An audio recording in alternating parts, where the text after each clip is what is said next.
Welcome, dear students. In this opportunity, we are going to make a review about the second language learning. We are going to review the most important theories of the acquisition of the second language.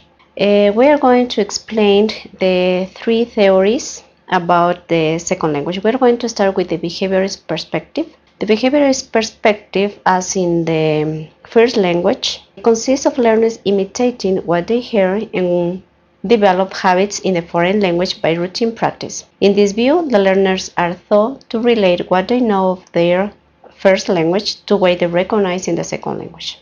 The positive transfer is a result of similarities between the first language and the second language because habits used in the first language easily transfer to the second language. On the other hand, negative transfer is caused by differences between the first language and the second language because error results from using habits from first language and in the second language. The problems with this view of the foreign second language include the fact that imitation does not help the learner in real-life situations. Learners are continually required to form sentences they have never previously seen. A finite number of pre-practiced sentences is not enough to carry on conversation, not even within an instructor. Another problem with this view is that many of the errors made by foreign language learners are not based on the first language. Instead, the problems most often encountered by learners resemble errors made by children during the period of first language acquisition. As you remember the behaviorist theory, we acquire the first language with repetition, imitation, drilling, and exercises. The second language acquisition with this perspective mentioned the same. We learn the second language by imitating, repetition, with exercises, and with drilling. But when we are acquiring the second language, we have some problems. We have interference with the first language, and that's because there are some problems with this theory or with this behaviorist perspective. Mention that just repeating, just imitating, the learner in the second language, they are not in real situation. That's because it's very difficult to learn just with imitation. The second theory is the cognitive developmental perspective. In this perspective, the foreign language learners are taught to creatively use their skills to cognition in order to figure out the second language on their own. The learners notice a pattern and construct their own rules accordingly. They go back and change the rules if they are faulty. In this approach to second language acquisition, the learners benefit from their mistakes because they are playing an active role in the foreign second language process and learning first and how the language works. One problem with this view is that cognition is not only the factor that learners use to make assumptions about a language. It has been viewed that some errors learners make are based on rules on the first language. They are influenced by these rules as opposed to coming to conclusions based on their cognitive abilities. Another problem is that it's not always possible to deduce what the foreign language learner meant to say, and therefore the error cannot be clearly determined. As in the first language acquisition, the cognitive perspective means that we have to construct our own rules in order to learn the first language. In the second language, this perspective has problems in order to know or the assumption what the learner want to learn. The learner, they don't know what to learn. That's because we have also some problems when we use this perspective in order to learn the second language acquisition.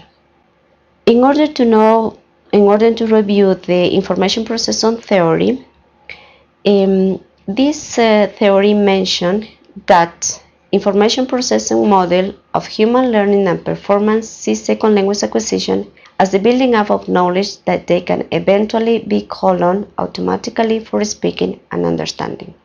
Learners have to pay attention at first to any aspect of the language that they are trying to understand or produce. Pay attention means that you have to use the cognitive resources to process information. It suggests, or the information processing theory suggests, that there is a limit to the amount of focused mental activity we can engage in at one time. The information processing means that the learner have to acquire or receive more input in order to construct the language. There is a problem because the scientists may suggest that there is a limited amount of this input, that there is a limited amount of mental activities that we can engage at any time when we are practicing the language or when we are trying to process the information in order to acquire the language. The critical period hypothesis. This hypothesis states that there is a period in a person's life in which he or she must learn a language, or else language acquisition becomes impossible. The basis for this hypothesis is that puberty, the brain is already fully developed, and afterwards language acquisition becomes extremely difficult. According to this hypothesis, foreign language learners should occur before puberty to best results. If there is a critical period for learning a first language, then the same could apply to acquiring the second language. Studies have shown that before the brain is fully developed, a second language can be learned more easily than afterwards. However, many people have been able to master the syntax and vocabulary of the foreign language after puberty. The only conclusive evidence for the critical period hypothesis with regards to foreign language learners is phonology. Learners who have shown great ability to acquire a second language have not been able to overcome their foreign accents. The critical period hypothesis means that there is a stage from 2 to 7 years or 9 years where children can acquire the language without accent. After these periods, some scientists say that the brain is fully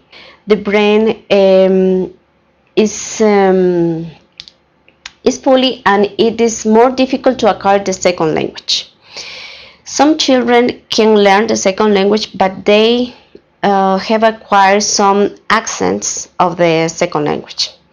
Some scientists suggest that if we want to acquire a second language, it's better to learn this foreign language after puberty. What is this sociocultural perspective? The sociocultural perspective is the theory created by Vygotsky.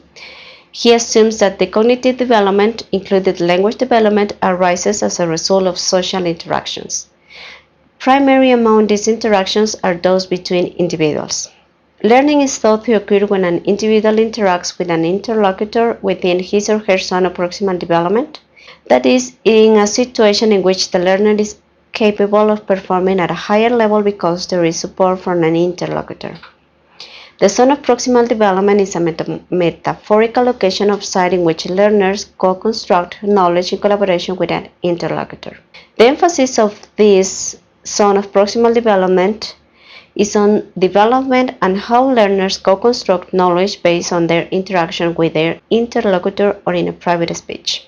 The zone of proximal development created by Vygotsky means that, for example, a child, if has the opportunity to interact with adults, this child can develop the language more quickly, faster, and the adult who interact with the children also acquire other social acquisitions. For example, the adult, or in this case the mother, help the children to learn not just grammar, not just vocabulary, not syntax. They acquire the language in the social environment, so the children can start to view the language in the social environment. This zone of proximal development is when children also interact in a social environment, for example, in the school, in kindergartens, or when they are just also with adults.